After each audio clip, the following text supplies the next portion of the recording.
In the opulent echo chamber of Las Vegas's Planet Hollywood, where the air shimmers with the residue of show tunes and spilled martinis, Tamra Judge unleashed a verbal volley that sent ripples through the Bravo faithful.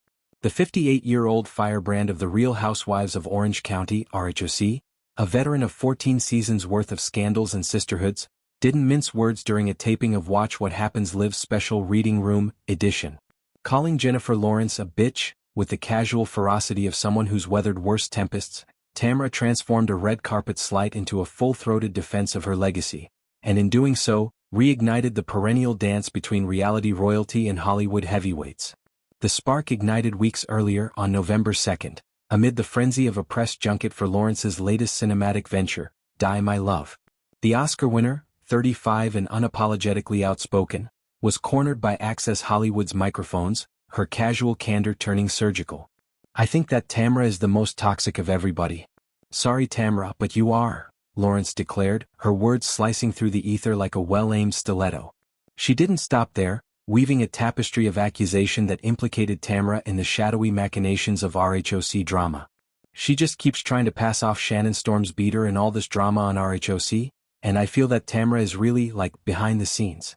For good measure, Lawrence roped in the Real Housewives of Salt Lake City's Lisa Barlow, theorizing a clandestine alliance. She and Lisa Barlow should get together and start a hidden account.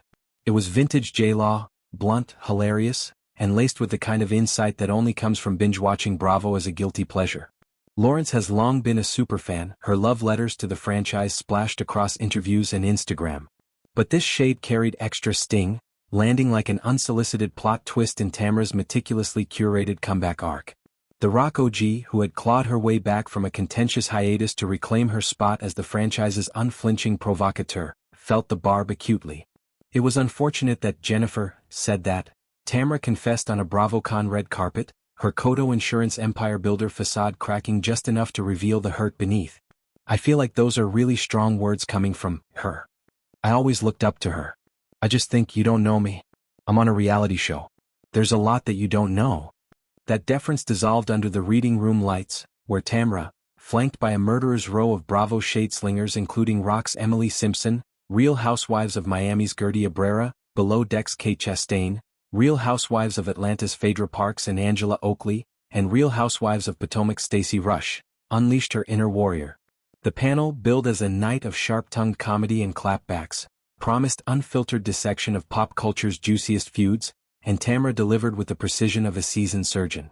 Her bitch drop wasn't rage-fueled recklessness, it was reclamation, a flipping of the script on a narrative she refused to author. Tamra's retort was more than pettiness, it was a manifesto of survival. "I'm sorry you feel that way," she had quipped earlier, lacing sarcasm with sincerity on that Vegas carpet. But beneath the bravado lay a deeper assertion of worth. "I'm one of the most successful housewives from the RHOC cast. I'm doing something right, Jennifer Lawrence." It's a bold claim, backed by an empire that spans fitness ventures like Cut Fitness, a thriving podcast dissecting housewives lore, and a personal brand that has weathered divorces, alliances fractured, and the relentless churn of public opinion. Tamra's toxicity, in her view, and that of her defenders, isn't poison but propulsion, the fuel that has kept Rock's engine roaring for 18 seasons. The feud's tendrils extended beyond Tamra, ensnaring Barlow in Lawrence's crosshairs. During a Las Culturistas podcast appearance, the Hunger Games star chuckled dismissively when co-host Bowen Yang praised Barlow's Season 6 glow-up. "Okay," Lawrence replied, her laughter a velvet-gloved dismissal. She escalated in another interview, floating the wild theory that Barlow was the leak behind explosive revelations about her RHSLC rival Bronwyn Newport, secrets that detonated on-screen like confetti grenades. Barlow, ever the picture of poised indignation, fired back at BravoCon. "Look at my face, it's fine," she declared on the red carpet, her Botox smooth features a canvas of controlled chaos. "Everyone has a different perspective and view. She's an amazing actress. I have loved that Jennifer Lawrence loves the Bravo community. Yet graciousness had limits. I love that she has been supportive of our show for years. I think it's been 5 years now. Jennifer Lawrence can really do no wrong and she has bad days like all of us," Barlow continued, her tone a masterclass in diplomatic shade. The leak accusation, however, crossed into absurdity. "I'm not the leak. It's like the dumbest thing I've ever heard. It's almost beneath me to comment on it." For Barlow, whose RSLC tenure is a ballet of bold accessories and bolder confrontations, the slight rankled as an affront to her curated invincibility. This confluence of Hollywood and housewives highlights a fascinating symbiosis. Celebrities like Lawrence, insulated by scripts and stylists, find liberation in reality TV's raw edges, while housewives like Tamra and Barlow borrow star power to amplify their reach. It's a feedback loop of fandom and friction, where a tweet can spark a takedown, and a panel can pivot to profundity. The Reading Room episode, airing November 18 at 9 p.m. Eastern Time on Bravo, promises to dissect this dynamic with the glee of a group therapy session gone gloriously off rails. Tamra's clapback is the centerpiece, surrounded by a chorus of legendary lip. Tamra's journey to this moment is a saga of reinvention. Kicked off RHOC in 2012 amid toxicity accusations that now feel prophetic, she returned in season 14 as a phoenix, her confessional camera candor sharper than ever. She's mothered 3 with ex-Eddie Judge, 1 from a prior union, while navigating the minefield of matriarchal might.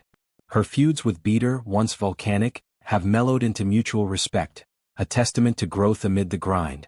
Lawrence's jab then wasn't just personal, it echoed the chorus that has dogged Tamra since her salon days: too much, too loud, too unyielding. But unyielding is Tamra's superpower. In Vegas, as confetti rained and cocktails flowed, she stood tall, not toxic but tenacious. Her exchange with Lawrence, destined for meme immortality, underscores Bravo's enduring appeal. Women wielding words as weapons, turning wounds into wisdom. As the Reading Room curtain falls, one senses this isn't closure but chapter 1. A feud that could brew boycotts or improbably a crossover special. For now, Tamra Judge reigns, her clapback a crown forged in the fires of fandom's fierce love.